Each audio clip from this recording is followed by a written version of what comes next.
If you stop by a gas station, you run inside, what are you willing to spend on an impulse buy? National average is $5. You go to Nordstrom's or Dillard's, and you're going there for the shoes, but you see a sweater you can't live without. National average is $50 to $60. What do you think the national average for an impulse buy ratio is in a dental office?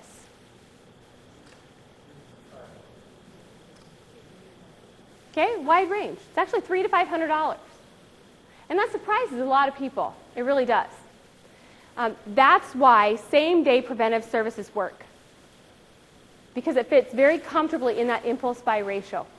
And we have to look at that. We can't think our patients won't accept it.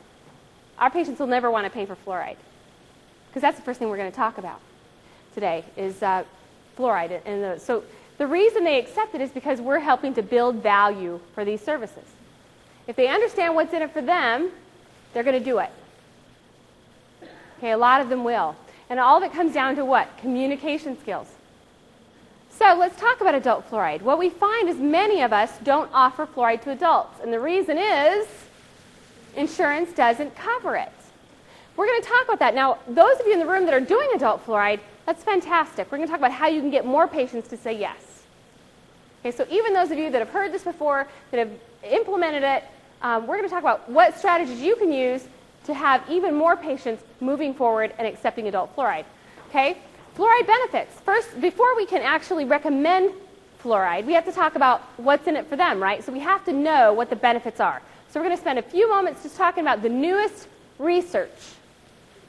New studies show up to 75% reduction in new cavities with patients who are consistently doing fluoride. Okay? It helps prevent cervical decay. Why is that important? Well, there's more than 500 prescription medications that cause dry mouth, xerostomia, which causes cervical decay. So any patient, if you have a patient in your chair and you're trying to pre-qualify them as to whether or not they're a good candidate for fluoride, those are things we need to know. Are they on prescription medication? Okay, are they concerned about cavities? The clip I already showed you where she said, I have horrible teeth in my family, in my head, that's a click. That's an immediate, easy case for fluoride. I use what she said and bring it back. Reduces sensitivity. 85% of the adult population has sensitive teeth. We know that it prolongs the life of crowns, other restorations. So if you're doing implants, if you have a restorative practice, any of those issues, your patients need to have fluoride. We also know with fluoride it tastes better and the treatment is shorter than it used to be. Do you remember how long it was? 4 minutes. And it tasted horrible. Remember that? It was foul. So if you have patients declining fluoride, chances are they're declining it because they remember how bad it used to be. So make sure that they know, hey, it's better now. Okay?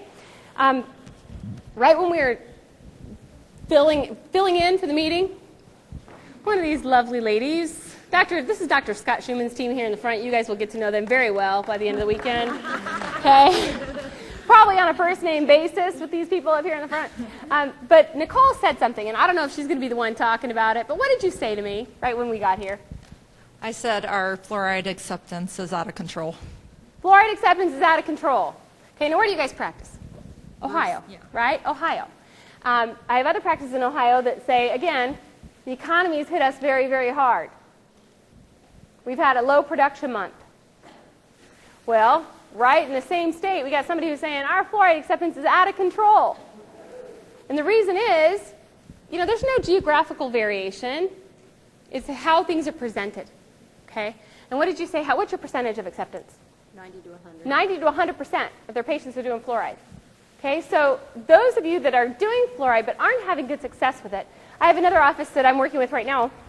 They just sent over their numbers. And I was reviewing the numbers, and a huge warning sign. This is a conversation that I've had with the doctor about whether or not the hygienist is a good fit.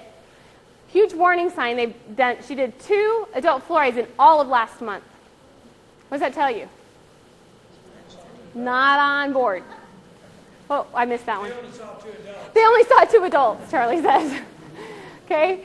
He's glass is half full, right? So the point here is, you have the power to impact your acceptance rate, especially with fluoride. You've got to know what the benefits are. So how can you increase acceptance for in-office fluoride? Your patients need this service, right? Our patients need this service. We've got decay in epidemic proportions. Okay, they need it. They just might not know that they need it.